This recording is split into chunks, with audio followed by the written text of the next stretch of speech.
So అందరికీ నమస్కారం. ఈరోజు మీరు చూడబోయే పాడ్కాస్ట్ ఇద్దరు రచయితలు మాట్లాడుకుంటున్న సంభాషణ, అలాగే ఒక రచయిత ఒక పబ్లిషర్తో మాట్లాడుతున్న సంభాషణ, అలాగే ఒక పబ్లిషర్ ఒక రచయితతో మాట్లాడుతున్న సంభాషణ. సింపుల్గా చెప్పాలంటే ఇదో 3-in-1 పాడ్కాస్ట్ అనుకోండి. So let start.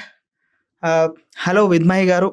మహేష్ విద్మహి అనే పేరుతో విద్మహి పబ్లికేషన్స్ అనే సంస్థని స్థాపించి 3 నెలల్లో 5 పుస్తకాలని పబ్లిష్ చేసి ఒక పుస్తకాన్ని రాసి ఒక 3 నెలల్లో మీ లైఫ్లో ఇంత చేంజ్ అయింది కదా. సో ఒకేసారి ఇంత మార్పుని మీరు ఎలా తీసుకుంటున్నారు? సింపుల్గా చెప్పండి.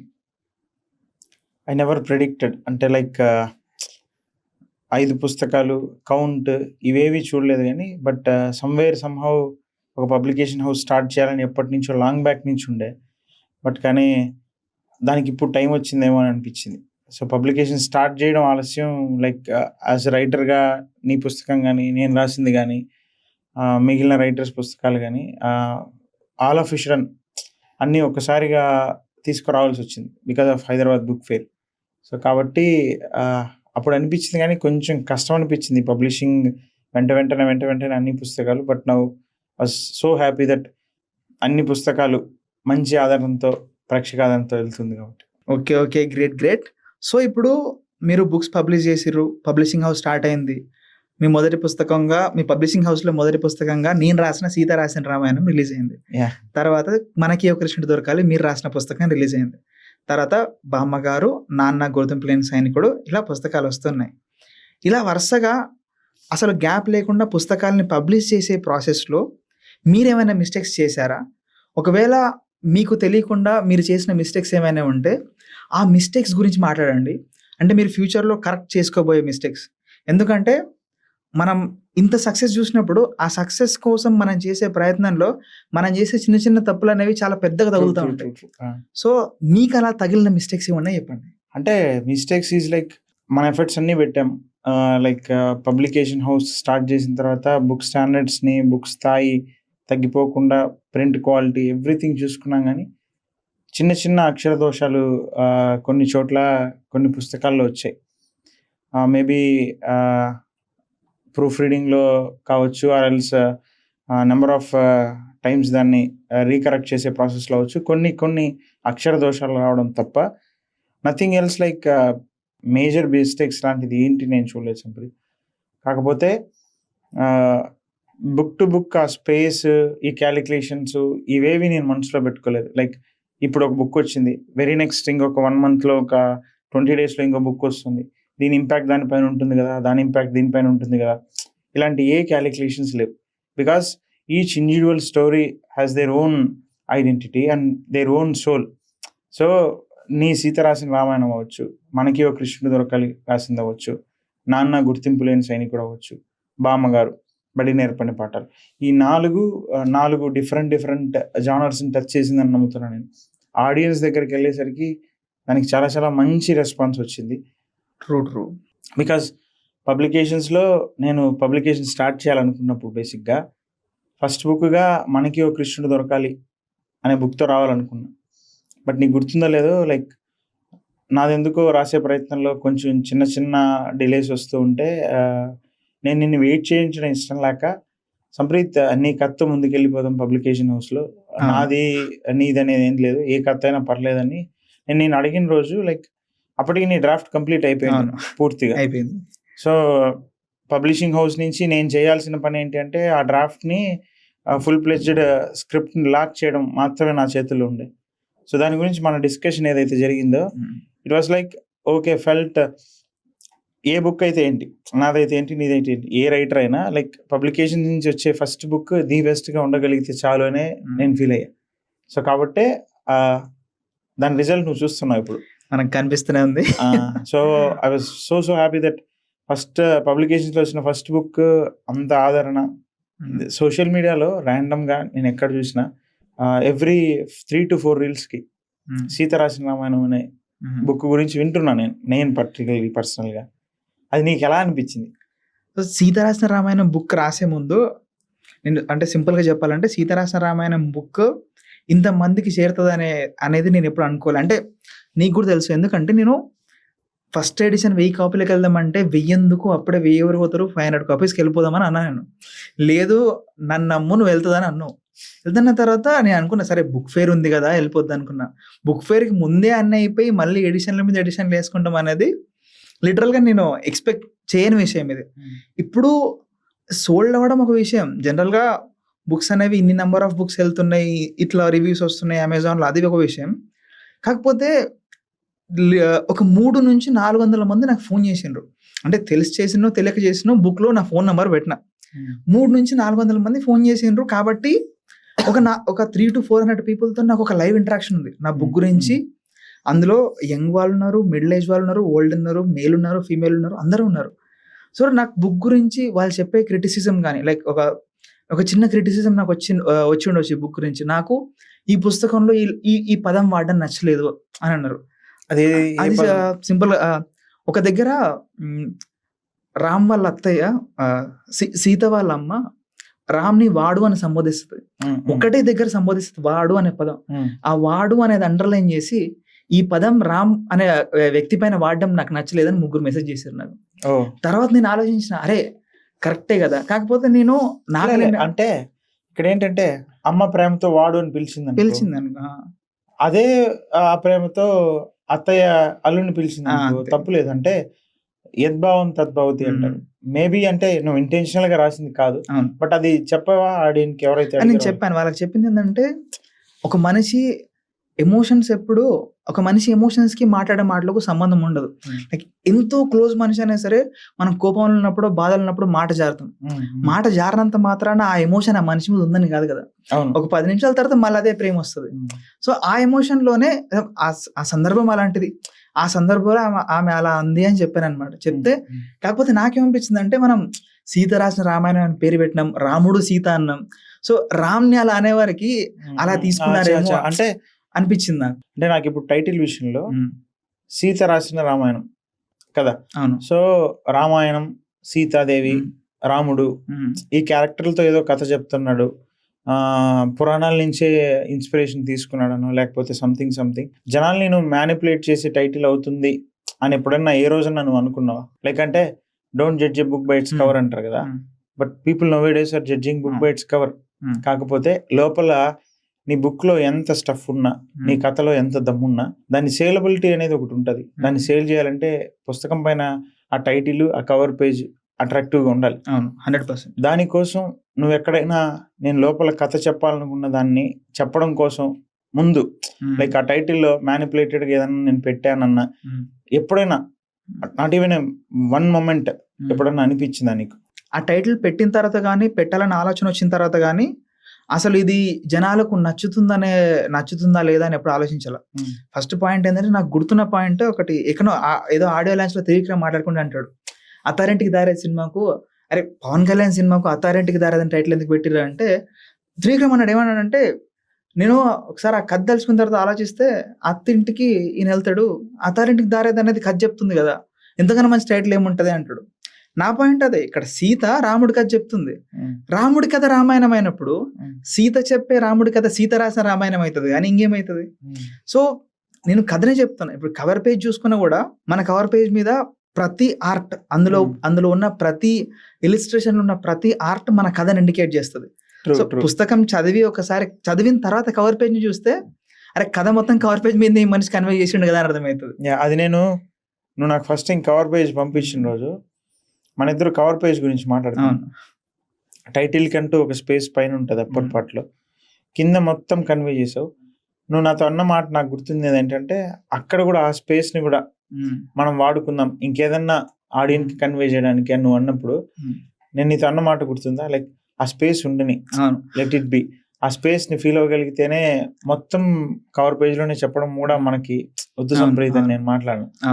అంటే ఆడియన్స్ కి లిటరలీ కంప్లీట్ గా హోల్ స్టోరీని కవర్ పేజ్ లోనే చెప్పాలనే ప్రయత్నం ఏదైతే ఉందో, ఇట్స్ లైక్ మోస్ట్, అంటే నాకు ఆ విషయంలో, ఆ పర్టికులర్ విషయంలో నీ ఎఫర్ట్స్ నాకు చాలా చాలా నచ్చింది. ఎందుకంటే అన్ని కవర్ పేజ్ లోనే టైటిల్లోనే చెప్పేయాలనే ప్రయత్నం చేస్తూ లోపల కథల్ని, ఆ సోల్ ని ఇంటర్లింక్ చేసే ప్రాసెస్ ఏదైతుందో అది డ్యామేజ్ కాకుండా చూసుకోవడం చాలా చాలా ఇంపార్టెంట్. ఎందుకంటే నెక్స్ట్ కమింగ్ ఆఫ్ స్టోరీస్ లో కూడా కొంతమంది సేలబిలిటీ కోసం ఏదో టైటిల్ పెట్టేసి లోపల ఏదో రాసేద్దాం అనే ప్రయత్నంతో ఉంటే అది వర్కౌట్ అవ్వదు అనేది మన డిస్కషన్స్ లో వచ్చింది. బట్ కానీ ఆడియన్స్ అయితే నువ్వు ఫూల్ చేయట్లేదు, ఫర్ షూర్. దానికి ఆదరణే ఇప్పుడు లైక్ లిటరల్లీ ఈ so called craze. One more thing to add ఏంటంటే, ఇప్పుడు మనం కవర్ పేజ్ గురించి మాట్లాడుతున్నాం కాబట్టి ఆ కవర్ పేజ్ లో చాలా మంది పుస్తకం చూసిన తర్వాత వాళ్ళ కంటికి కనిపించిన రెడ్ కలర్ లో రాసిన టైటిల్ వాళ్ళకి కనిపించింది. సో సీత రాసిన రామాయణం అనే టైటిల్ చాలా మందికి నచ్చింది. సో ఆ టైటిల్ గురించి చెప్పాలంటే ఆ టైటిల్ వేసిన ఆర్టిస్ట్ గురించి మనం మాట్లాడాల్సిందే. సో చెన్నయ్య అని ఒక అబ్బాయి ఉంటాడు, అబ్బాయి పేరు చెన్నయ్య. సో అబ్బాయి నాకు తెలుసు అనమాట, అబ్బాయి చాలా మంచి ఆర్టిస్ట్. సో ఒకసారి తను మా ఇంటికి పిలిచిన తర్వాత నాకు ఇట్లా సీత రాసిన రామాయణం అని చెప్పేసి బ్రష్ తో రాయాలి అని చెప్పిన. దాదాపు ఒక 50 సార్లు రాసుంటాడు. నాకు నచ్చే టెక్స్ట్ రావడానికి ఆ రోజు ఫ్లోర్ అంతా పరిచేసిన వైట్ పేపర్లు సీత రాసిన రామాయణం అనేది రావడానికి. నాకు అనుకున్న టెక్స్ట్ వచ్చిన తర్వాత దాన్ని ఆ వైట్ పేపర్ని స్కాన్ తీసుకొని అప్పుడు ఆ టెక్స్ట్ ని బయటకు తీసుకొచ్చిన. సో ఆ మనిషి అన్కండిషనల్ ఎఫర్ట్స్ కూడా దీని మీద ఇంత ప్రేమ రావడానికి హెల్ప్ అయి ఉండొచ్చు. సో ఇప్పుడు ఆ సక్సెస్ ని నువ్వు ఎట్లా తీసుకుంటున్నావు? లైక్ అంటే నువ్వు ఎక్స్పెక్ట్ చేసావా? లైక్ అంటే ఇంత షార్ట్ టైంలో ఇన్ని పుస్తకాలు సోల్డ్ అవుట్ అవుతాయి, ఎవ్రీ టైం అమెజాన్లో అవుట్ ఆఫ్ స్టాక్ వస్తుంటే ఎవరన్నా నీకు ర్యాండమ్గా మెసేజ్ చేసినా కానీ లేకపోతే కాల్ చేసి బుక్స్ లేవు సార్, స్టాక్ లేవు సార్ అని అడుగుతున్నారు ఎవరన్నా? అవి ఒక రకంగా చెప్పాలంటే చాలా మెసేజ్ నేను చూసిన. అంటే మీ బుక్స్ దొరకట్లేదు సార్, మీ బుక్స్ దొరకట్లేదు సార్ అని చాలా మంది అడిగారు. ప్రతి ఒక్కరిని నీ దగ్గరికి పంపించిన, విద్మై పబ్లికేషన్స్ కి మెసేజ్ చేయండి అని చాలా సార్లు డైవర్ట్ చేసిన. బుక్స్ అన్ని నాకు వచ్చాయి బేసిక్ గా. కాకపోతే ఈ విషయంలో, ఈ పర్టికులర్ విషయంలో నేను ఎప్పుడు ఐ మీన్ సక్సెస్ అవుతామనే కాన్సెప్ట్ ఉంటుంది కానీ ఇంత క్విక్ గా అన్ని కాపీస్ అయిపోతాయని కానీ, నేను వెంటనే స్టాక్ ని అప్డేట్ చేసుకోవాలని కానీ ఈ క్యాలిక్యులేషన్స్ నేను చేసుకోవాలా. ఫస్ట్ థింగ్ అంటే హ్యూజ్ సక్సెస్ ఇది. మనం ప్రిపేర్డ్ గా లేవు. And more importantly publication house start చేసిన తర్వాత నెక్స్ట్ ర్యాండమ్ బుక్స్ ఏవైతే వచ్చాయో ఆ బుక్స్ తాలూకు ఇంపాక్ట్ ఏదైతే ఉందో ఆ ఇంపాక్ట్ ని పెంచింది సీతారాసిన రామాయణం. యాక్చువల్ గా పబ్లికేషన్ హౌస్ లో నెక్స్ట్ బుక్ ఏంటి, సీతారాసిన రామాయణం ఇంత బాగుంది తర్వాత ఏంటి అనేది క్యూరియాసిటీ వచ్చింది. ఇప్పుడు నాదో క్వశ్చన్, ఇప్పుడు సీతారాసిన రామాయణం అనేది పబ్లిష్ అయిపోయింది, పబ్లిష్ అయినమ్మనే మనకు వేరే బుక్స్ ఉన్నాయి, దీన్ని స్టాక్ చేయాలి, ప్రింట్ చేయించాలి, ఇంత వర్క్ లో బిజీ ఉన్నాను. ఈ పాయింట్ ఆఫ్ టైంలో దీనికి టైం కేటాయిస్తూ మనకి ఒక కృష్ణుడు దొరకాలనే పుస్తకాన్ని రాస్తూ ఎక్కడైనా ఏదో ఒక దానికి అన్యాయం చేసిన అనిపించిందా? లైక్ మైండ్ పరంగా కానీ టైం పరంగా కానీ అరే నేను చేయలేకపోతున్నానే అని ఎప్పుడైనా ఆ ఫీల్ అయిన టైం కానీ, ఆ డల్ గా అనిపించిన మూమెంట్ కానీ అనిపిస్తే అప్పుడు దాని నుంచి బయటకు రావడానికి ఏం చేసినావు? So Sita first book start చేసినప్పుడు సీత ప్రింట్కి వెళ్ళిన తర్వాత అప్పటికి మనకి ఒక కృష్ణుడు దొరకాలి ఫైనల్ డ్రాఫ్ట్ లాక్ అవ్వలేదు. ఇంకా నేను రాస్తూనే ఉన్నా, స్క్రీన్ ప్లే వైజ్ సీన్స్ ని మారుస్తూ. లైక్ అంటే నాది ఇప్పుడు ప్రాబ్లం ఏంటంటే నాది ఫిక్షన్ కాదు, సో కంప్లీట్లీ నాన్ ఫిక్షన్. నిజ జీవితంలో జరిగిన గంటల్ని ఎక్కడ ఆ థిన్ లైన్ ఉంటది కదా, దాన్ని దాటి బయటకు వెళ్ళి మనం స్టోరీ చెప్పకూడదు. Beautiful narration. సో ఆ ప్రాసెస్ లో నాకు కష్టం అనిపించింది అన్న ఎక్కడంత ఉంది అంటే అది నాన్ ఫిక్షనల్ స్టోరీ. మనకి కృష్ణుడు దొరకాలి అని రాసే ప్రాసెస్ లో కష్టపడ్డానే తప్ప మిగిలిన వర్క్స్ ఏదైతే ఉన్నాయో, మిగిలిన బుక్స్ వర్క్స్ ఏదైతే ఉన్నాయో నాకు నా వరకు ఏ స్టోరీ అయినా వన్స్ ఒకసారి చదివిన తర్వాత when I was emotionally connected to the story, ఇది మనం ప్రింట్ చేస్తున్నాం, మన పబ్లికేషన్ నుంచి వస్తుందని ఆథర్కి ఒకసారి చెప్పిన తర్వాత it was like my child. ఇంకంతే. పబ్లిషింగ్ హౌస్ నుంచి వచ్చే ఏ పుస్తకం అయినా నా పుస్తకంగా భావిస్తా. బికాస్ అట్లా భావించగలిగితేనే ఓ సీతారాసిన రామాయణం వచ్చింది, మనకి ఓ కృష్ణుడు దొరకాలి వచ్చింది, దెన్ నాన్న వచ్చింది, బామ్మగారు వచ్చింది. నువ్వు గమనించావో లేదో, లైక్ మనం హైదరాబాద్ బుక్ ఫేర్ లో స్టాల్ పెట్టిన తర్వాత పబ్లికేషన్ హౌస్ నుంచి అనౌన్స్ చేసిన 4 పుస్తకాల కోసం ప్రింట్ రావట్లేదు, స్టాక్ రావట్లేదు. బట్ వీఆర్ లైక్ అంటే వన్ మోర్ డే పోస్ట్పోన్ చేస్తున్నాం. ఒక థ్రిల్లర్ సినిమా అది. ఒక్క సీతారాసిన రామాయణం తప్ప మన దగ్గర స్టాక్ ఇంకేది లేదు. 21st రిలీజ్ అయింది అనుకుంటా. నాన్న దెన్ మనకి ఓ కృష్ణుడు దొరకాలి December 21st. దెన్ తర్వాత 1-2 days పోస్ట్ పోన్ చేసిన తర్వాత బామ్మగారు రిలీజ్ అయింది. టోటల్ ఆ హోల్ ప్రాసెస్ లో నాకు ఎక్కడైనా కష్టం అనిపించింది ఏంటి అంటే ఈ కమ్యూనికేషన్, లైక్ ప్రింటింగ్ హౌసెస్తో తెప్పించుకోవడం, బుక్స్ తెప్పించుకోవడం, ప్రింట్కి వెళ్ళడం, ఎడిట్, ఈ లేఅవుట్, ఈ కాన్సెప్ట్స్ లో కొంచెం కష్టం అనిపించింది తప్ప nothing more than that. And mean while ఆ ప్రాసెస్ లో నేను ఎంజాయ్ చేసింది ఏదన్నా ఉంది అంటే, మనం ఎక్కడో మారుమూల మన పల్లెటూరులో పుట్టి అక్కడే ఉండి అక్కడి నుంచి కథలు రాస్తూ వచ్చాం, ఇన్ని రోజులు మాటలు రాస్తూ వచ్చాం. But Hyderabad book fair is literally, నీకు ఆల్రెడీ అనుభవం ఉందేమో కానీ, but for me it's very first experience నా లైఫ్లో. పబ్లికేషన్ హౌస్ నుంచి స్టార్ట్ చేయడం ఒక ఎత్తు అయితే, దాని నుంచి పుస్తకాలు రావడం ఒక ఎత్తు అయితే, ఆ పుస్తకాలన్నీ హాట్ కేక్లో అమ్ముడు అయిపోవడం బిగ్గెస్ట్ అచీవ్మెంట్. ఒక రకంగా చెప్పాలంటే ఇట్స్ బిగ్గెస్ట్ అచీవ్మెంట్. అంటే నేను ఎక్స్పెక్ట్ చేయలేదు, టు బి ఫ్రాంక్. ఇన్ని పుస్తకాలు వెళ్తాయి, కౌంట్ పక్కన పెట్టేస్తే I never believed in such things. అసలు కౌంట్ అనే మనకు నెక్స్ట్ ప్లాన్ ఎప్పుడు ఉందని, నెక్స్ట్ ఏం చేస్తాం అనేది కూడా లేదు. లిటరల్ గా ఒక థ్రిల్లర్ సినిమా లాగా రేపైంది సడన్ గా ఫోన్ చేస్తుంటే ఓ బుక్ వేస్తున్నావు నువ్వు అంటావు, ఆ బుక్ ఏందో సడన్ గా చూసేస్తాం, సడన్ గా బుక్ వచ్చేస్తుంది, సడన్ గా ప్రింట్ రాలే అంటూ కొన్ని లాగుతుంది. అది ఎట్లా అయిపోయిందంటే ఒక థ్రిల్లర్ సినిమా లాగానే అయినా సరే, బట్ ప్రతి స్టెప్ ఒక మెట్టెక్కుతూనే ఉన్నాం. That is what I saw. నేను చూసింది ఏంటంటే ఈ లాస్ట్ 3 నెలల నుంచి విత్ మై పబ్లికేషన్స్ లో ప్రతిరోజు ఛాలెంజెస్ వస్తూనే ఉన్నాయి, అండ్ ప్రతిరోజు దాన్ని ఏదోలా దాటుతూనే ఉన్నాం. So that's what greatest thing. అంటే ఈ విషయంలో నేను నమ్మేది ఏంటంటే, ఆడియన్స్ వాళ్ళు చూపించే ఆదరణ, వాళ్ళు చూపించే అభిమానం ఏదైతే ఉందో, మంచి కథని లైక్ దే ఓన్డ్ లిటరల్లీ. అంటే ఈ కథ బాగుంది, ఈ కథ నాకు చాలా చాలా బాగా నచ్చిందని మన చేతుల్లో ఉండగలిగేదంతా ప్రింట్కి వెళ్ళేంత వరకే. సో అది మంచి కథ, ఇది బాగా వెళ్తుంది అని చెప్పడం వరకే. వెళ్ళిన తర్వాత వాళ్ళు ఓన్ చేసుకున్న తర్వాత అసలు literally they promoted like anything. అవును, సీత విషయంలో నేను చూసింది హానెస్ట్లీ, ఎక్కడ చూసినా పుస్తకం చదివిన ప్రతి వాళ్ళు పుస్తకం చేతిలో పట్టేసుకొని సీత రాసిన రామాయణం బాగుంది. లైక్ నా విషయంలో రీసెంట్ రిలీజ్ మనకి కృష్ణుడు అన్న, నాన్న అయినా లైక్ బామ్మగారైనా, వాళ్ళు చదివిన వెంటనే దే ఆర్ గివింగ్ రివ్యూస్. అంటే ఇంత బాగుంది, ఇది ఎలా రాయగలిగారు, ఆథర్ని ఓన్ చేసేసుకున్నారు, మా ఫ్యామిలీలో ఒకటిలాగా భావించేస్తున్నారు. సో ఆ అభిమానానికి అసలు వెలకట్టలేమనిపించింది నాకైతే లిటరల్లీ. ఇంకో పాయింట్ నేను అబ్జర్వ్ చేసింది ఏంటంటే, లైక్ ఇంతకు ముందు బుక్ రివ్యూ చేయడం, బుక్ రివ్యూర్స్ నుంచి బుక్ రివ్యూస్ రావడం చూసాం, కానీ సీత రాసిన రామాయణం, మనకి ఓ కృష్ణుడు దొరకాలికి సంబంధించిన రివ్యూస్ లో 90% of the reviews are given by readers, not reviewers. Observe చేస్తే, ఎందుకంటే నా ఇన్స్టాగ్రామ్ లో కొలాబ్స్ పెట్టింది రీడర్సే, అండ్ నాకు అసలు ఏ పరిచయం లేని లీడర్స్. ఇన్స్టాగ్రామ్ లో మెసేజ్ వచ్చినా, వాట్సాప్ మెసేజ్లు వచ్చినా, కాల్ చేసినా, నాకు వచ్చిన రివ్యూలో 99% ఫ్రమ్ రీడర్స్. సో ఆ రీడర్స్ నుంచి రివ్యూ రావడం అనేది, అది మనం ఎక్స్పెక్ట్ చేయం. ఒక రీడర్ రివ్యూ చెప్పడం అనేది రివ్యూ కాదు, తన ఎక్స్పీరియన్స్ చెప్తున్నాడు. అంటే అక్కడ నువ్వేం చూడాలంటే, లైక్ చదివాడు, అవును, చదివిన తర్వాత మేబీ నీ కథలో వాడేదో ఒకటి వాడి లైఫ్ లో చూసిన ఎక్స్పీరియన్స్ ని ఫీల్ అయ్యాడు. అవును సార్, ఇది నాకు చాలా బాగా నచ్చింది సార్ అంటాడు. ఒక అతను, అన్న నాకు ఇంత బాగా ఎలా రాసావన్నా అంటాడు. నేను నా జర్నీని చూశాను మీ దాంట్లో అంటాడు. అంటే లైక్ వాళ్ళు ఓన్ చేసుకోవడానికి రీజన్స్ ఏంటంటే, వాళ్ళ లైఫ్ లో వాళ్ళు చూసిన ఎక్స్పీరియన్సెస్ అన్నింటినీ ఎక్కడో ఒక చోట నీకే తెలియకుండా నువ్వు ప్రస్తావించున్నావు. సేమ్ కేస్ నేనైనా 100% ఏ ఆథర్ అయినా దాంట్లో అదే అయింది.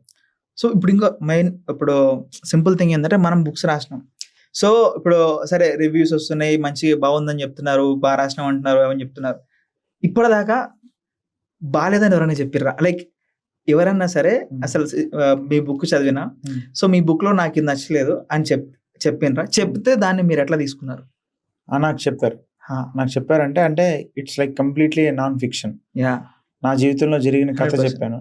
అండ్ బిఫోర్ దట్, దీన్ని చెప్పడానికంటే ముందు నేను ఒక పాయింట్ చెప్పాలనుకునేది ఏంటంటే, లైక్ ఐ నెవర్ నేను కథలు చెప్పే ప్రయత్నంలో నన్ను నేను మోసం చేసుకోలేను. ఫస్ట్ థింగ్ ఏంటంటే, నేను ఏదైతే చెప్పాలనుకున్నానో నా జీవితంలో జరిగిందే కథగా చెప్పాలనుకున్నా, కాబట్టి అది చెప్పే ప్రయత్నమే చేశా. అండ్ మోర్ ఇంపార్టెంట్లీ, అక్కడ ఎక్కడా కూడా ఆడియన్ని ఇంప్రెస్ చేయాలని రాయలేదు, ఎక్కడ రాయలేదు. ఇక్కడ కథ ఫాస్ట్ ఉండాలి, స్లో ఉండాలని ప్లాన్ చేసుకొని రాసింది. ఎక్కడ అంటే ఆ టెంపో, ఇది ఎవ్రీథింగ్ నేను అంటే అదేది నేను ప్లాన్ చేసుకోవాలా. జరిగిన విషయాల్ని జరిగినట్టు చెప్తూ, నా లైఫ్ ఎక్స్పీరియన్సెస్ నే చెప్తూ వచ్చా.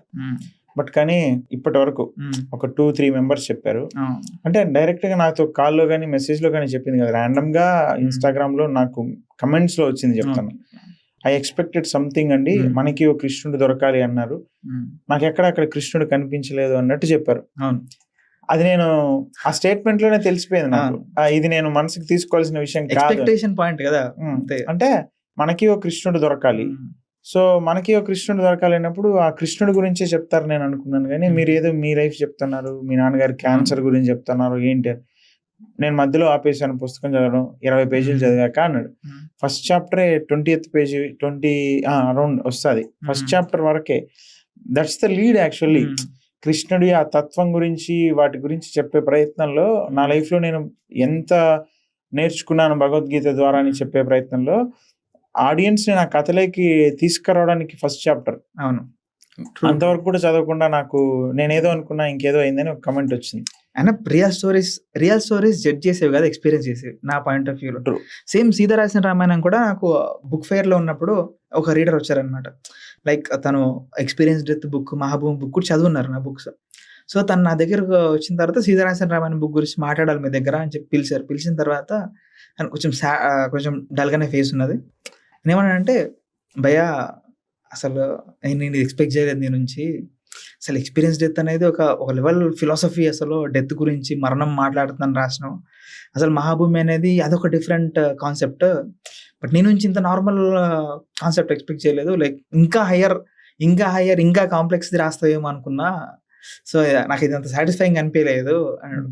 సో నాకు అప్పుడు అనిపించింది ఏంటంటే, నేను ఎక్స్పీరియన్స్ డెత్ రాసినప్పుడు కానీ మహాభూమి రాసినప్పుడు కానీ అవన్నీ ఒక సెట్ ఆఫ్ రీడర్స్ కోసమే, ఎందుకంటే అవి ఒక స్పెసిఫిక్ జాన్రాలో ఒక స్పెసిఫిక్ టైప్లో రాయబడ్డాయి.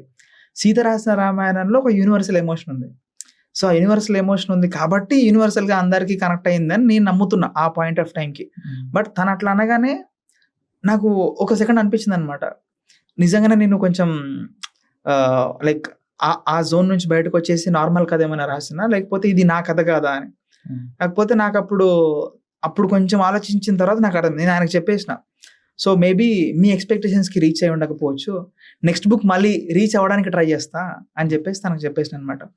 కానీ నాకు అనిపించింది అప్పుడు ఏంటంటే, ఇప్పుడు లైక్ ఈ బుక్ అయితే రాసినాం, ఈ బుక్ ఇప్పుడు జనరల్గా నువ్వు అంటావు ఎందుకు సింపుల్గా అందరికీ అర్థమయ్యేలా ఉందని. మేబీ నాకు అప్పుడు అర్థమైంది, ఇప్పటిదాకా నేను నాలో ఉన్న కాంప్లెక్సిటీని మొత్తం రాసేసిన కానీ అర్థమయ్యే రాయలేకపోయింది ఏమో అనిపించింది. సో సీత రాసిన రామాయణంకి ఐ డిడ్ ఇట్ అనిపించింది. అంటే నేనేంటంటే నమ్ముతాను, బలంగా నమ్మేది ఏంటంటే, నువ్వు రాసే కథ 100 మంది రీడర్లకు వెళ్తే 100 మందికి నచ్చాలని లేదు. 100% true. Even a hit film, cinema కథ పరంగా మాట్లాడుకుంటే చాలా గొప్ప సినిమా అని చెప్పుకునే సినిమా కూడా కొందరికి నచ్చకపోవచ్చు. 100%. So I never felt like negative అంటే తనకు నచ్చలేదు. అవును, అంతే, తనకు నచ్చలేదు. పర్సెంటేజ్ ఆఫ్ ఆడియన్స్ కి నచ్చగలిగితే then it will be a very good book అన్నట్టు నా perspective. And more importantly death గురించి రాసిన బుక్ ఏదైతే ఉంటుందో, ఎక్స్పీరియన్స్ ది డెత్ అని, ఆ బుక్ రాసిన రోజు, ఆ బుక్ నువ్వు నాకు పంపించి నేను చదవమని చెప్పిన రోజు చదువుతూ లిటరల్లీ ఐ ఫెల్ట్ లైక్ చావు ఒకరితో మాట్లాడితే ఎంత లైక్ హార్ష్ అని అన్నాను, కానీ చాలా ఆ ఎమోషన్ ని మనిషి ఎప్పుడు టచ్ చేయలేదు ఇంతవరకు. చావు ఏంటబ్బా, చావు మనతో మాట్లాడడం ఏంటి, ఎస్కేప్ అవ్వాలని చూస్తారు ఆ టాపిక్.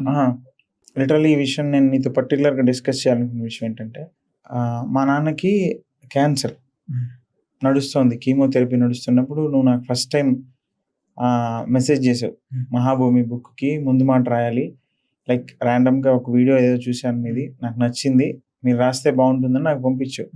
ఆ రోజు నీకు గుర్తుందో లేదో, నేను నీకు చెప్పిన మాట ఏంటంటే, బ్రదర్ ఇలా మా నాన్నకి ఇట్లా ట్రీట్మెంట్ జరుగుతుంది హాస్పిటల్లో, నేను ఇప్పుడు ప్రస్తుతానికి రాసే పరిస్థితిలో లేను, నేను కమిట్మెంట్ ఇవ్వలేను రాసి, అండ్ మోర్ ఇంపార్టెంట్లీ చదివేంత నాకు ఆ ఎన్విరాన్మెంట్ సిచ్యువేషన్ టైం కూడా లేదు అని చెప్పి, బట్ నాకు మీరే రాయాలి, ఇట్లా ఈ పర్టికులర్ బుక్కి మీరు రాస్తే బాగుంటుందని ఫీల్ అయ్యాను, అందుకే రాయండి, టైం తీసుకున్నా పర్లేదు, నాకు విత్ ఇన్ టైంలో ఇవ్వండి అంటే, లైక్ మా నాన్న కీమో సెషన్స్ నడుస్తుంటే చదివా.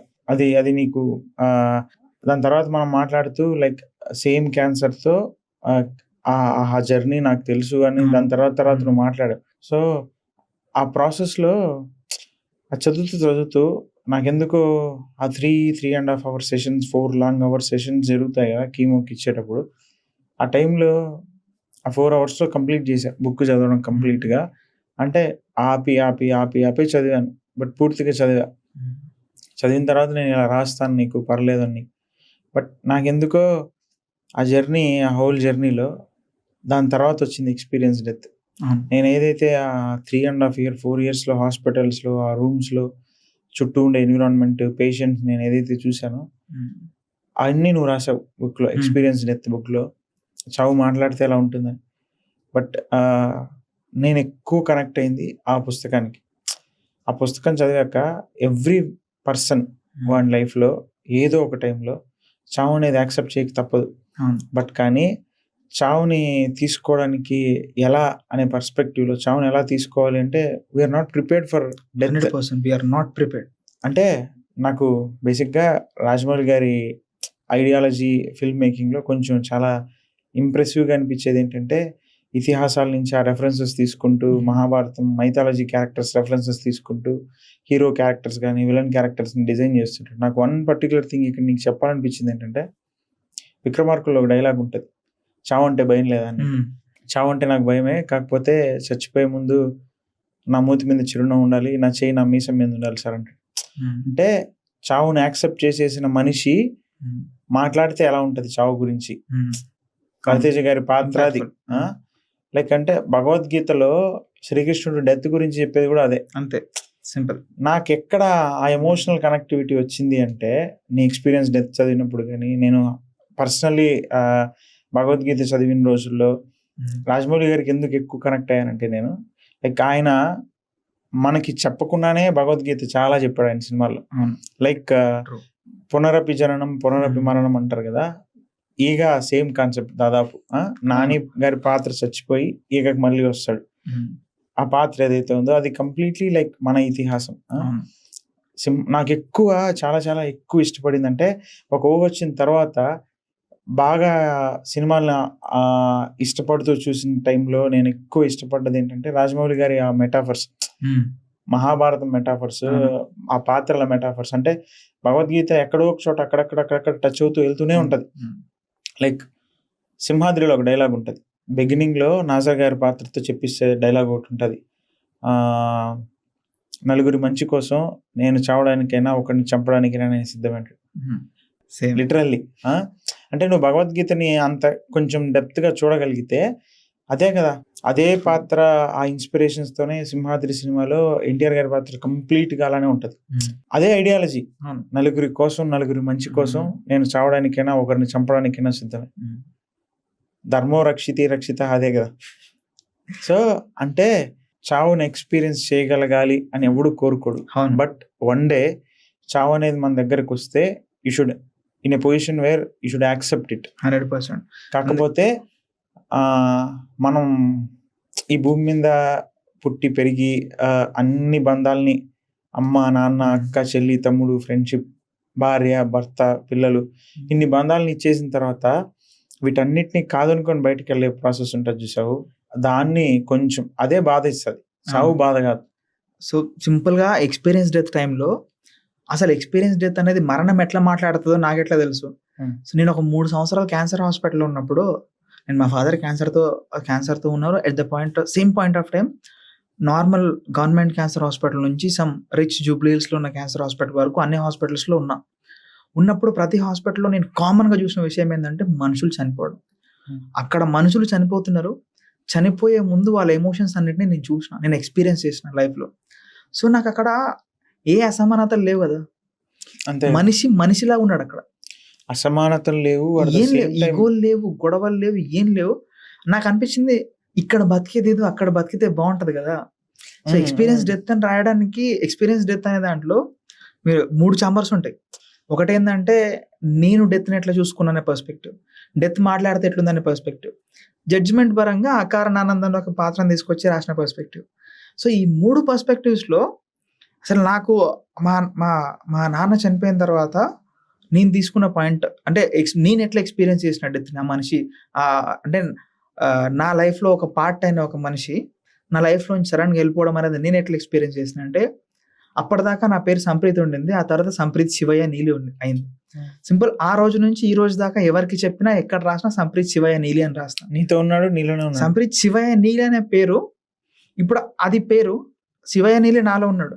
ఆ మనిషి ఈ ప్రపంచాన్ని వదిలేసి ఉండొచ్చు, కానీ నా లోపల అయితే ఉన్నాడని నేను ఇప్పటికీ నాకు హ్యాపీగా ఎప్పుడు అనిపిస్తుంది అంటే, నా పేరు చదివిన తర్వాత నా పేరు ఇప్పుడు సంప్రీత్ శివయ్య అనుకుని శివయ్యనే నా పేరు అనుకుని ఫోన్ చేసి హలో శివయ్య గారు బాగున్నారా అని అంటారు కొందరు.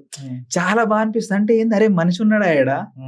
సో అంతే సింపుల్. అంటే మనుషులు పోయినప్పుడు పోయారనుకోకు, నీతోనే వాళ్ళు ఉన్నారు అనుకో, వాళ్ళ ఫిజికల్ ఫామ్ వెళ్ళిపోతుంది అంతే. వాళ్ళ ఫిజికల్ ఫామ్ వెళ్ళిపోయినంత మాత్రాన చెప్పిందంతా భగవద్గీత అంతే సింపుల్. ఎందుకంటే what we experience is that. మనం ఇప్పుడు ఇంకోటి భగవద్గీత అంటే నాకు గుర్తొచ్చింది. ఇప్పుడు సింపుల్ గా కాదు, మనకి ఒక కృష్ణుడు దొరకాలి has strong references of Bhagavad Gita, అంతే కదా, because you have strong impact. I drawn the inspiration from Bhagavad Gita. నేను చెప్పాలనుకున్నదే భగవద్గీత కంటే కూడా భగవద్గీత నీ పైన ఉన్న ఇంపాక్ట్ ని నువ్వు రిఫ్లెక్ట్ చేసిన బుక్ మీద అనిపిస్తుంది. You reflected it, you acted as a mirror. Bhagavad Gita నీ పైన పడ్డ కిరణాలను నువ్వు రిఫ్లెక్ట్ చేసి ఆ పుస్తకంలో పెట్టినావు. సో నీ లైఫ్ ఎక్స్పీరియన్సెస్ ఏంది, భగవద్గీత నీకెట్లా హెల్ప్ చేసింది? అంటే చావుని ఈజీగా యాక్సెప్ట్ చేయలేని పరిస్థితిలో నేనున్నా. లైక్ కష్టాలన్నీ ఒకేసారి వస్తాయి, ఒకదాని తర్వాత ఒకటి వస్తాయి. మాకు వచ్చిన చివరాఖరి కష్టం మా నాన్నగారికి క్యాన్సర్. అంటే అది మాకు తెలుసుకునే టైంకి వీఆర్ లైక్, నేను చెల్లెలు we're not in a position to accept it. అందులోనూ ఆ టైంకి I was completely known about Bhagavad Gita. నాకు భగవద్గీత గురించి తెలుసు, భగవద్గీత చదివా. అంటే నా లైఫ్లో నేను చూసిన ఫెయిల్యూర్స్ అన్నిటిని దాటిన తర్వాత భగవద్గీత చదివా. బట్ నేనేదో ఎక్స్పెక్ట్ చేసి గీత చదివా. భగవద్గీత చదివిన తర్వాత లైక్ లిటరల్లీ నేను పొందింది ఏంటి అంటే, మన నమ్మకమే మనం 100%. అంటే లైక్ నువ్వు ధైర్యాన్ని నమ్మావు అనుకో, ధైర్యం నీదైతుంది. భయాన్ని నమ్మావు అనుకో, భయం నీదైతుంది. We are what we think. So ఆ ప్రాసెస్లో నాకు నేనుగా 1కి 10 సార్లు నేను చెప్పుకునేది ఏంటంటే, 100 మంది 100 చెప్పని అది నువ్వు నమ్మనంత వరకు అది కాదు. నువ్వు నమ్మడం ఎప్పుడు మొదలెడతావో, నువ్వు నమ్మడం ఎప్పుడైతే స్టార్ట్ చేస్తావో అప్పటి నుంచి అది జరగడం మొదలెడతాయి. ఈరోజు సోకాల్డ్ సోషల్ మీడియాలో మేనిఫెస్టేషన్ 11/11 ఎంత మాట్లాడుకుంటున్నారు కదా, ఇవన్నీ భగవద్గీత ఆల్రెడీ చెప్పింది. లైక్ అంటే ఆ హోల్ ప్రాసెస్లో నేను మనకి ఓ కృష్ణుడు దొరకాలనే బుక్ రాసే రోజు నేను ఆడియన్స్కి చెప్పాలనుకునేది ఒకటే, like never accept like failure అవ్వచ్చు, డిఫీట్ అవ్వచ్చు, what ever it may be, నీ లైఫ్లో జరిగే ఏదైనా కూడా అంటిల్ అన్లెస్ నువ్వు ఒప్పుకోనంత వరకు అది జరగదు. Literally when I was very much లో ఇన్ మై లైఫ్, కంప్లీట్ నేను జీరోని చూసిన టైంలో ఐ స్టార్టెడ్ రీడింగ్ భగవద్గీత. కానీ భగవద్గీత చదివిన తర్వాత లిటరల్లీ నాకు అనిపించింది ఏంటంటే, మన నమ్మకమే మనం. నేను తీసుకున్న ఫస్ట్ పాయింట్, కృష్ణుడు అర్జునుడికి పదే పదే చెప్పే మాట ఒకటి ఉంటుంది, నీ నమ్మకమే నువ్వు ధైర్యాన్ని నమ్మావు అనుకో, ధైర్యం నీదైతుంది. భయాన్ని నమ్మావు అనుకో, భయం నీదైతుంది. నువ్వు ఏదైతే నమ్ముతావో అదే నువ్వు. సో అది లిటరల్లీ నాతో ఉండిపోయింది అది ఎప్పటికీ. పర్ఫెక్ట్. 3 ఏళ్ళు హాస్పిటల్లో మా నాన్నతో క్యాన్సర్ జర్నీలో చాలా హాస్పిటల్స్ తిరిగా. లైక్ కొన్ని హాస్పిటల్స్లో మా నాన్నని చూసి, ఆ రిపోర్ట్స్ చూసి, అవన్నీ చూసిన తర్వాత కుదరదండి, ఈ ఏజ్లో క్యాన్సర్ని డిఫీట్ చేయడం చాలా కష్టం, లైక్ మీరు తీసుకెళ్ళిపోండి, ఆపరేషన్ చేసి మనిషిని పోగొట్టుకోకండి, ఇలాంటి మాటలన్నీ విన్నా. లైక్ ఆ 3 ఏళ్లలో చావు అనే మాటతోనే ట్రావెల్ చేశా. But I never accepted death. అంటే మా నాన్న చావుడు అనేది నేను బలంగా నమ్మాను. నమ్మడం పక్కన ఉంచితే, మనం నమ్మడం వల్లే జరిగిపోతుందా అంటే అది జరగదు. బట్ కానీ ఆ బిలీఫ్ సిస్టమ్ ఏదైతే ఉంటుందో ఇట్ గివ్స్ యూ స్ట్రెంగ్త్. మనిషిని నడిపించేది ఆ ధైర్యం, ఆ బలం ఇస్తుంది. అండ్ మోర్ ఇంపార్టెంట్లీ నేను చాలా చాలా స్ట్రాంగ్గా నమ్మే ఒక థింగ్ ఏంటంటే, do your duty, results expect చేయద్దు. అంటే లిటరల్లీ నాకు మా నాన్నతో ఆ జర్నీలో 3 ఏళ్ళుగా నేను ఒకే ఒక శ్లోకాన్ని పదే పదే మళ్ళీ రికలెక్ట్ చేసుకొని, నేను ఎప్పుడులో ఉన్నా గుర్తుపెట్టుకొని దాన్ని ఆచరిస్తున్నది ఏదైనా ఉంది అంటే, లైక్ కర్మణ్యేవాధికారస్తే మా ఫలేషు కదాచన, మా కర్మ ఫల హేతుర్భు మాతే సంగోస్త్వ కర్మని. అంటే లైక్ డూ యువర్ డ్యూటీ. నీవు చేయాల్సిన పని, నీ చేతుల్లో ఉన్న పని, నువ్వు చేయగలిగేది నీ 100% నువ్వు పెట్టు. రిజల్ట్స్ ఎక్స్పెక్ట్ చేయొద్దు. సో అంటే నేను నమ్ముతా బేసిక్గా మన ప్రయత్నం లోపం లేకుండా 100% మనం పెట్టిన తర్వాత కూడా దాని ఫలితం ఎటొచ్చినా పర్లేదు, నువ్వు పెట్టగలుగుతున్నావా అంటే. ఓ మాట నాకు ఎక్కువ ఇష్టం నేను రాసుకున్న మాటల్లో, నా ఓటమికి కూడా ఒక వెలుగు ఉండాలి అని కోరుకుంటాను నేను. అంటే నువ్వు కష్టపడ్డ తర్వాత నీ 100% ఎఫర్ట్ పెట్టిన తర్వాత నీకు ఆ గిల్టీ ఉండకూడదు ఓడిపోయిన తర్వాత. Sorry to interrupt. ఓటమి కూడా వెళ్ళి ఉండాలి కదా. నేను మా నాన్న అయిపోయిన తర్వాత, ఆ పార్ట్ అయిపోయిన తర్వాత నా లైఫ్లో నేను రాసిన మొట్టమొదటి కథ మా నాన్న కథ. దాని పేరు విలువైన ఓటమి. విలువైన ఓటమి. ఇది నీకు కూడా తెలియదు కదా? తెలియదు. అంటే మేబీ పాత్స్ డిఫరెంట్, బట్ ఏమంటారు, దారులు వేరే ఉండొచ్చు, కథలు ఒకటే, మన కథలు ఒకటే. అంటే నన్ను కలిపింది కూడా ఆ క్యాన్సర్ అనే మాట. ఎందుకంటే నువ్వు నన్ను ఫస్ట్ అప్రోచ్ అయిన రోజు క్యాన్సర్ మా నాన్నకి అని చెప్తే, మా నాన్న క్యాన్సర్ ఉండి చనిపోయాడని చెప్పాను. అవును. నా విషయంలో నేను నీ దగ్గర చాలా విషయాల్లో నేను నీ సలహాలు తీసుకున్నా. నీతో లైక్ ఆ ఫేజ్ని దాటడానికి నేను లోస్లో ఉన్నప్పుడు హౌ యూ ఎక్స్పీరియన్స్డ్ అని చాలాసార్లు మాట్లాడాను నీతో. ఈ హోల్ ప్రాసెస్లో లైక్ పేర్లు అవసరం లేదు కానీ చాలా మల్టీ స్పెషాలిటీ హాస్పిటల్స్ తిరిగాను నేను. అందరూ చావు చావు చావు చావు. లిటరల్లీ నాకు ఇక్కడ నేను ఇంకో విషయం చెప్పాలనుకునేది ఏంటంటే, నాకు రజనీకాంత్ గారిది చెవిటి కప్ప కథ చెప్తాడు, గుర్తుందా? లైక్ అంటే బావిలో కప్పు ఉంటుంది అనమాట. బావిలో కప్ప బావిలోనే బతికేస్తూ ఉంటుంది. ఎందుకు ఇలానే బతకాల, వేరే ప్రపంచం ఇంకేదన్నా ఉందని చూడడానికి ఒక కథ బావిని ఎక్కుతూ ఎక్కుతూ పైకి వస్తూ ఉంటుంది. ఎక్కే ప్రతి కప్ప పడిపోతూ ఉంటుంది అనమాట. ఒక కప్ప మాత్రం విశ్వ ప్రయత్నం చేసి బావిని దాటి బయటకు వచ్చేస్తుంది. అరే అది ఎట్లా వెళ్ళిపోయింది, అది కాదని మనం చెప్తున్నా కూడా అది ఎట్లా వెళ్ళిపోయింది అంటే, దెన్ హీ రివీల్స్ అనమాట ఆ కప్ప చెవిటిదని. అది ఏది ఈ కప్పలన్నీ చెప్పే మాటలు వినలేదు కాబట్టి స్ట్రాంగ్ అనమాట. దాని బిలీఫ్ సిస్టమ్ ని ఇది ఎవరు ఇంపాక్ట్ చేయలేదు. సో నేను నమ్మేది కూడా అదే. లైక్ 100 మంది నీ చుట్టూ ఉన్న వాళ్ళు ఎంతమంది అన్నా చెప్పని, నువ్వు నమ్మనంత వరకు, నువ్వు దాన్ని యాక్సెప్ట్ చేయనంత వరకు అది కాదు. బికాస్ నువ్వు ఏదైతే స్టిక్ ఆన్ అయ్యి నువ్వు దానికోసం అయితే ఫైట్ చేస్తావో అదే నువ్వు. అది నేను బలంగా నమ్ముతా. నా విషయంలో అది 100% ప్రూవ్ అయింది. So why can't I say the same to my readers, my followers అనే ప్రయత్నంతో మొదలెట్టిందే మనకి ఒక కృష్ణుడు దొరకాలి. పర్ఫెక్ట్. అంటే లిటరల్లీ నువ్వు ఓటమిని అనేది ఒప్పుకోవద్దు అంటిల్ అన్లెస్ నీ 100% ఎఫర్ట్స్ పెట్టేంత వరకు. పెట్టిన తర్వాత కూడా వచ్చింది ఆ ఓటమి, యూ షుడ్ యాక్సెప్ట్. నువ్వు ఆ స్టేట్లో ఉండగలగాలి. సో దాన్ని, అండ్ మోర్ ఇంపార్టెంట్లీ నాకు సాడ్ ఎండింగ్స్ నచ్చవు.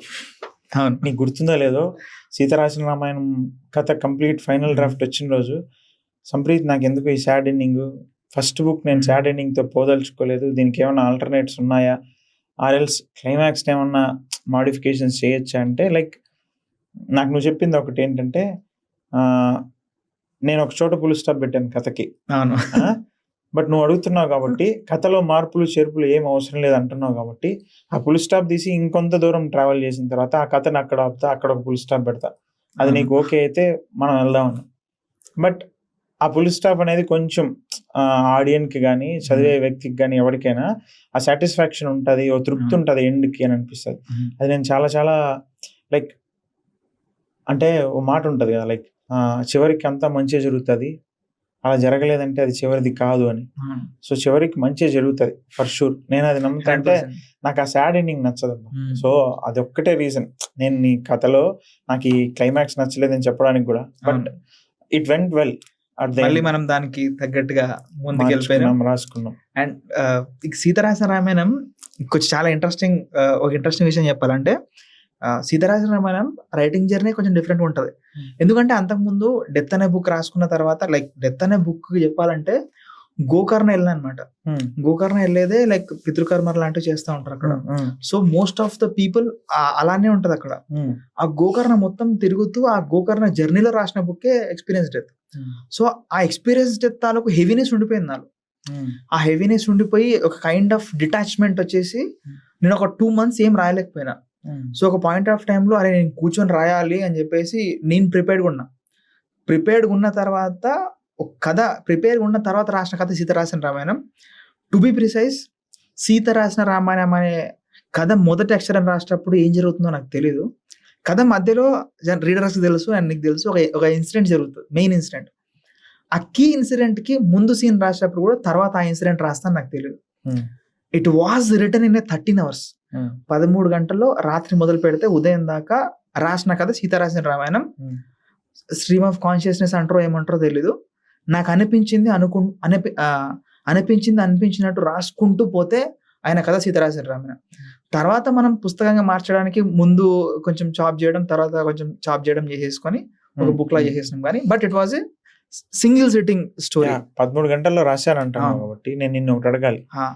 నాకు ఈ హోల్ బుక్ లో నేను ఆ స్క్రిప్ట్ మొత్తం చదివినప్పుడు ఐ ఫెల్ట్ లైక్ లవ్ కి ఒక ప్యూరెస్ట్ ఫామ్ ఉంటది కదా.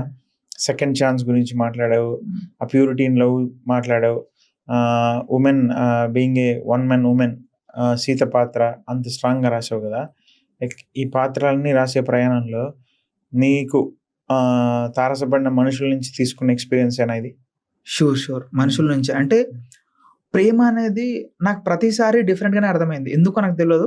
ఎప్పుడు నాకు ఈ లవ్ అనే టాపిక్ కానీ ఈ ప్రేమ అనే ఆస్పెక్ట్ ఎప్పుడు నాకు నెగిటివ్ గా పరిచయం కాల, నెగిటివ్ అర్థం కాల. మేబీ దానికి నేను ప్రేమను చూసిన పర్స్పెక్టివ్ డిఫరెంట్ అయి ఉండొచ్చు. లైక్ నేను ఎక్కడో రాసుకున్నాను అనమాట, నీ చేతిపై నడుస్తూ వెళ్ళిన చీమను నలిపేయడం కన్నా దులిపేయడం కూడా ప్రేమనే. సో సింపుల్ గా చెప్పాలంటే ప్రేమ అనేది ఏంటంటే యువర్ ఒరిజినల్ ఇన్స్టింక్ట్. ఒక మనిషిలో ఉండే హ్యుమానిటీ ప్రేమ ఏం లేదు. నీ చుట్టుపక్కల మనుషులు ఉన్నారు, వాళ్ళంతా వాళ్ళకు నాకు ఏ తేడా లేదు, నేను వాళ్ళు ఒకటే అనే మైండ్ లో అనుకోవడం ప్రేమ. అంతకు మించి ఎన్ని డెఫినేషన్లు రాసినా దీనికంటే పెద్ద డెఫినేషన్ ఉండదు. సింపుల్, నాకు అర్థమైంది.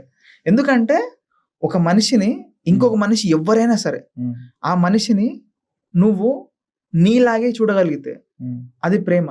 నీకంటే ఎక్కువ చూడగలిగితే అది గౌరవం. నీకంటే ఇంకా ఎక్కువ చూడగలిగితే అది భక్తి. ఈ 3 levels లో ఉన్నది ప్రేమే. సింపుల్. సో నాకు ఈ 3 levels కనిపించినాయి ఇప్పటిదాకా. భగవద్గీతలో కృష్ణుడు సింపుల్ భక్తి గురించి కూడా అదే చెప్తాడు, 4 రకాల భక్తులు ఉంటారనేసి. సో లైక్ ఆర్తుడు, అర్ధార్థి, జిజ్ఞాసువు, దెన్ జ్ఞాని. సో ఆర్తుడు అంటే ఏదో తనకు కష్టం వచ్చినప్పుడు, బాధ వచ్చినప్పుడు తనకు కష్టాలు చెప్పుకొని నన్ను కడతేర్చు అని చెప్పేవాడు ఒకడు. అర్ధార్థి నా కోరికల్ని తీర్చు అని, తన మొక్కుల్ని తీర్చుకొని చెప్పి గుడికి వెళ్ళేవాడు. జిజ్ఞాసు అసలు దేవుడు అంటే ఏంటి, ఎలా ఉంటాడు అని తెలుసుకునే వ్యక్తి ఒకడు. జ్ఞాని అన్నీ తెలుసుకున్న తర్వాత దేవుడు అంటే ఇది, భక్తి అంటే ఇది అన్నీ తెలుసుకున్న తర్వాత సో దిస్ ఈజ్ వాట్ భక్తి ఈజ్ ఆల్ అబౌట్ అని తెలుసుకున్న తర్వాత గుడికి వెళ్ళేవాడు ఒకడు ఉంటాడు. బేసిక్గా ఈ 4 stagesలో మనిషి ఫస్ట్ 2 stagesలోనే ఆగిపోతున్నాడు. నీ కష్టాలు చెప్పుకోవడానికి గుడికి వెళ్తావు, అట్లా కాదు అంటే నీ కోరికలను తీర్చమని చెప్పి దేవుడి దగ్గర ఏదో మొక్కు చెల్లించడానికి వెళ్తాడు. ఈ 2 దశల్ని దాటి 3వ దశకి వెళ్ళగలిగితే దేవుడు అనేవాడు ఎలా ఉంటాడు, దేవుడికి డెఫినేషన్ ఏంటి, అది తెలుసుకోగలిగే ప్రయత్నం చేస్తే ఆటోమేటిక్గా 4th stageకి వెళ్ళిపోతావు, జ్ఞానిగా మారగలుగుతావు. మారిన తర్వాత అలా మారే ప్రయత్నంలో నువ్వు నేర్చుకోగలిగేది ఏదైనా ఉంది అంటే లైక్ దైవం మానుష రూపేణ, నీలో నాలో సమస్త ప్రాణకోటిలో దేవుడు ఉన్నాడు. అంటే నేను నమ్మేది ఏంటంటే బేసిక్గా వెరీ స్ట్రాంగ్గా నమ్మే ఒక స్టేట్మెంట్ ఏంటంటే దేవుడు చాలా మంచోడు, మన నుండి ఏమి ఆశించాడు, కాకపోతే మనమే లంచాలు ఇస్తుంటాం. ఎవడి స్థాయిని బట్టి కాడు.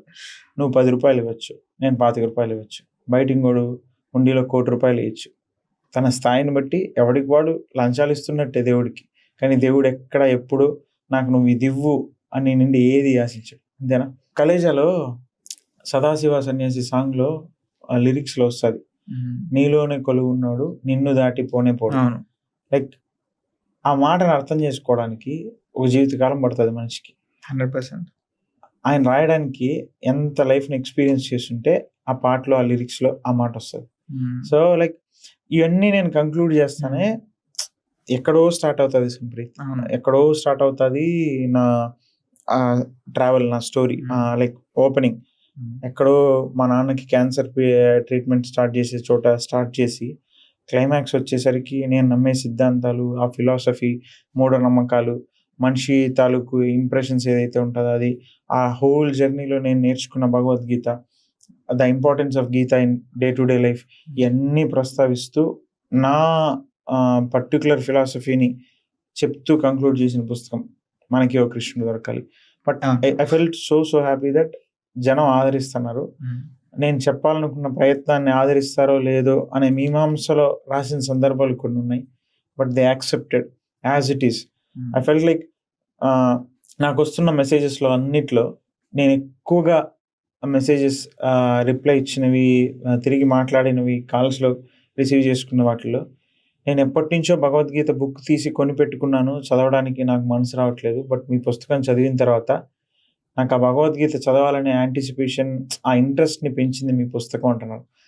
దట్స్ లైక్ నేను ఏదో సాధించాను రా అనే తృప్తి ఉంది దాని తర్వాత. అంటే 90% మంది భగవద్గీత చదవట్లేదు, చదవాలనే ప్రయత్నాన్ని చేసి మధ్యలో ఆగిపోయిన వాళ్ళందరూ కూడా పుస్తకం చదివాక నేను భగవద్గీత చదవాలి, లైఫ్కి ఇంత హార్డ్ ఫేజ్ని దాటి రావడానికి భగవద్గీత ఇంతగా హెల్ప్ చేసిందంటే, అరే ఈ కష్టం ముందర నా కష్టం పెద్ద కష్టం కాదురా అని అనిపించింది అన్నయ్య అని ఒకడు మెసేజ్ పెట్టాడు అనమాట. ఐ ఫెల్ట్ లైక్ నేను అందుకోసమే కదా రాసింది, నా కష్టాన్ని పర్పస్ ట్రూలీ లైక్ అంటే రాసే రోజు నాకు ఈ కష్టాలన్నీ దేవుడు ఎందుకు ఇచ్చాడబ్బా అని నేను ఏ రోజు అనుకోలేదు. కష్టాలు పెట్టడమే, కష్టాలు రావడమే సంథింగ్ గ్రేటెస్ట్ పాసిబిలిటీస్ ఏదో ఉంది నీ లైఫ్లో. అది జరగడానికి నీకు స్ట్రాంగ్ బేస్మెంట్ ఇస్తున్నాడు దేవుడు. ఆ సిచ్యువేషన్స్ నీకు క్రియేట్ చేస్తున్నాడు. దాన్ని నువ్వు ఫేస్ చేసి హౌ స్ట్రాంగ్ యు ఆర్ అనేది నువ్వు ప్రూవ్ చేసుకోగలిగితే దెన్ ఆ బేస్మెంట్ పైన నువ్వు చూడాల్సిన హైట్స్ చాలా ఉంటాయి. సో దానికి నేను ప్రిపేర్ చేస్తున్నాను అనుకో.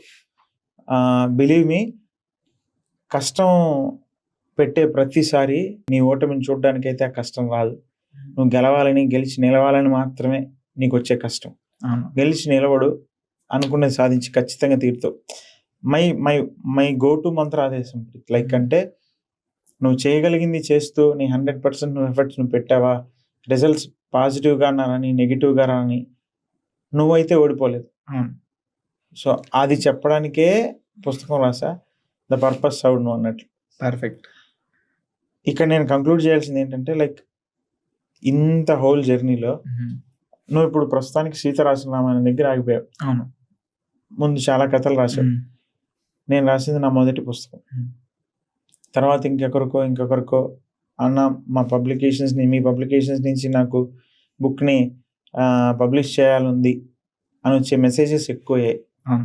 దానికి రీజన్ ఏంటంటే, వన్ థింగ్, సీత రాసిన రామాయణం కావచ్చు, మనకి ఓ కృష్ణుడు దొరకాలి అవ్వచ్చు, నెక్స్ట్ బుక్స్ అయిన నాన్న అవ్వచ్చు, బామ్మ అవ్వచ్చు, అన్నింటినీ సమపాలలో చూడగలిగే ఆ మైండ్ సెట్ ఉంది చూసావా.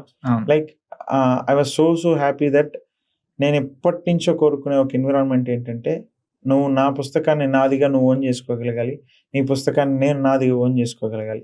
ఆ హ్యాపీ ఎన్విరాన్మెంట్ని మనం క్రియేట్ చేయగలిగితే, సో లైక్ ఇప్పటి వరకు మనకి వచ్చిన పుస్తకాలు రైటర్లు అందరూ వాళ్ళ పుస్తకాన్ని వాళ్ళ పుస్తకంగా, మిగిలిన వాళ్ళందరి పుస్తకాలని కూడా వాళ్ళ పుస్తకాన్ని భావించి వాళ్ళ పుస్తకాలుగా ప్రమోట్ చేయడం, నా పుస్తకం ఇది కథని నమ్మి ప్రమోట్ చేయడం చేస్తున్నారు చూడు. నిజంగా చెప్తున్నా, ఐ మేనిఫెస్టెడ్ ఫర్ దిస్. అంటే అవతల వ్యక్తిలో అరే నాకంటే వాడు ఎదిగిపోతున్నాడు అనే స్వార్థం పుట్టినరోజు అక్కడికి ఆగిపోతుంది డెవలప్మెంట్ అనేది. 100%. మన అనుకున్న రోజు వచ్చే కథ వేరు, కథ మారిపోతుంది మన అనుకున్న తర్వాత. సో ఆ విషయంలో లైక్ నాకే తెలియకుండా నా ప్రయత్నాల్లో, నేను చేస్తున్న ప్రయత్నంలో నేను మిమ్మల్ని అడగాలనుకుంటుంది. బేసిక్గా నిన్ను అడుగుతున్నా, ద హ్యూల్ జర్నీలో లైక్ లిటరల్లీ నేను బలంగా నమ్మింది ఏంటంటే, ప్రతి పుస్తకాన్ని నా పుస్తకంగా నేను ఓన్ చేసుకొని పబ్లిష్ చేయగలిగితే, ప్రతి పుస్తకం నాదే జనానికి చేరడానికి, ప్రతి కథని నా కథగా అనుకొని చేస్తున్నా నేను ఆ ప్రయత్నంలో. యాజ్ ఎ రైటర్గా, యాజ్ అన్ ఆథర్గా, పబ్లిషింగ్ హౌస్కి లైక్ నువ్వు ఇచ్చే ది బెస్ట్ సజెషన్. ఆ ఎన్విరాన్మెంట్ మనం క్రియేట్ చేయగలగాలి అని నమ్ముతున్నా. అది నేను క్రియేట్ చేశాను యాజ్ ఆఫ్ నౌ అని అనుకుంటున్నా. దీనిపైన నీ ఒపీనియన్, లైక్ అంటే నేను అది క్రియేట్ చేయగలిగానా లేదా? సో ఇప్పుడు మన జర్నీ ఇప్పటిదాకా, మన పబ్లిషింగ్ హౌస్ జర్నీ చూసుకుంటే కనుక నాకు అనిపించింది చెప్తా. నాకు అనిపించింది ఏంది, ఇప్పటిదాకా మన బుక్స్ గురించి డిస్కస్ చేసినాం, కథల గురించి డిస్కస్ చేసినాం, అందులో చేంజెస్ డిస్కస్ చేసినాం, దాని గురించి ఆర్గ్యూ చేసిన రోజులు ఉన్నాయి, డిస్కస్ చేసిన రోజులు ఉన్నాయి. అన్నింటిని దాటి ఒక కంక్లూజన్కి వచ్చేసినాం. అంటే అన్ని పుస్తకాల గురించి మనం డిబేట్ చేయగలుగుతున్నాం, ఆర్గ్యూ చేయగలుగుతున్నాం, మాట్లాడగలుగుతున్నాం అంటే అన్ని పుస్తకాలు మన అయిపోయినట్టే. ఇక్కడ నాకు అనిపించింది ఏంటంటే నాది అనే పదం 2 రకాలుగా అర్థం చేసుకోవచ్చు. నాది అనే దాంట్లో స్వార్థం ఉంది, నాది అనే దాంట్లోనే నిస్వార్థం ఉంది.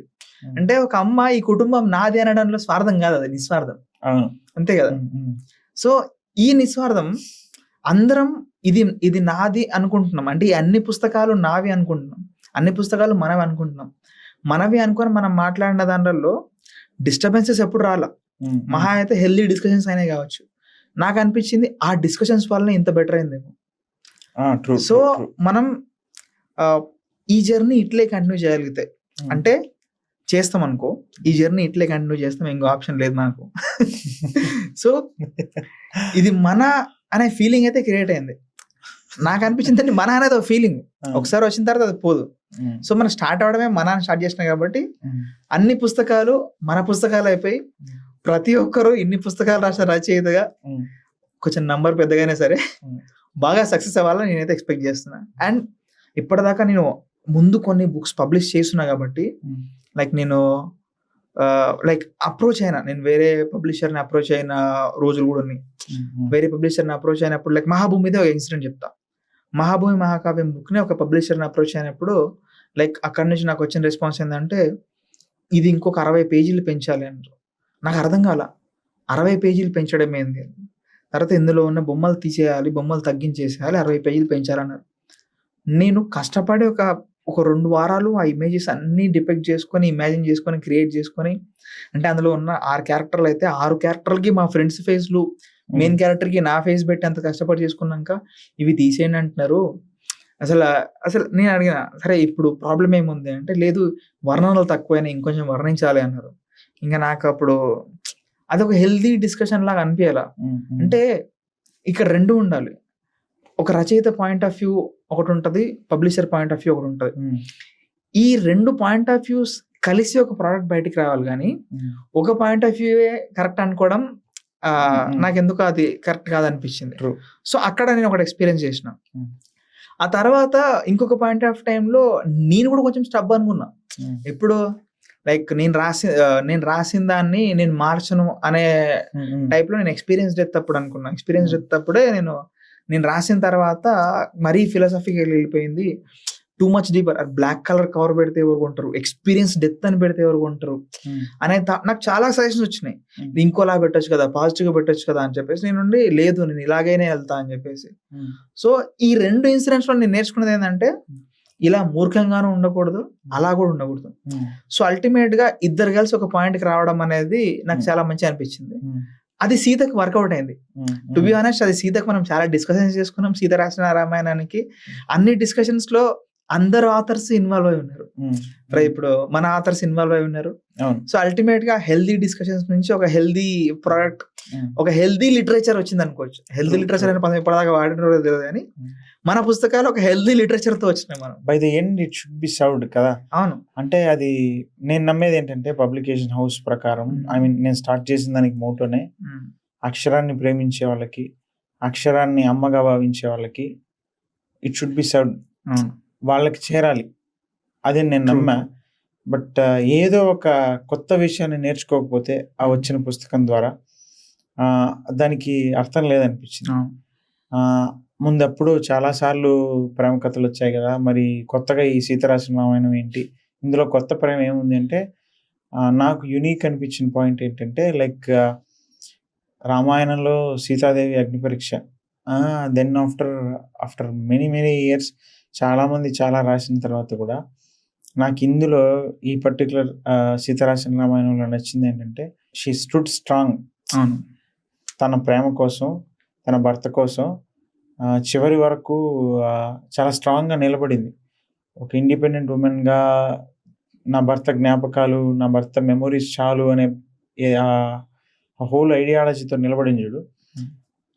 మేబీ ఈ సొసైటీలో అది కొంచెం తగ్గిందేమో, why can't we serve the same అని అనిపించింది. మనకి ఒక కృష్ణుడు దొరకాలి బుక్లో నేను చెప్పాలనుకున్న లైఫ్ ఫిలాసఫీ కూడా అదే. భగవద్గీత, లైక్ ఇందాక చెప్పినట్టే, భగవద్గీత అనే దాన్ని చదవడానికి జనాన్ని ఇన్స్పైర్ చేయగలిగితే చాలు, నా కథాన్ని ప్రయత్నించా, ఇట్ సర్వ్డ్. దెన్ నాన్న వచ్చింది. నాన్న ఈజ్ కంప్లీట్లీ డిఫరెంట్. ఒక లవ్ స్టోరీ, ఒక లైఫ్ ఫిలాసఫీ, ఈ రెండింటిని కాకుండా లైక్ నాన్న is like complete emotional package.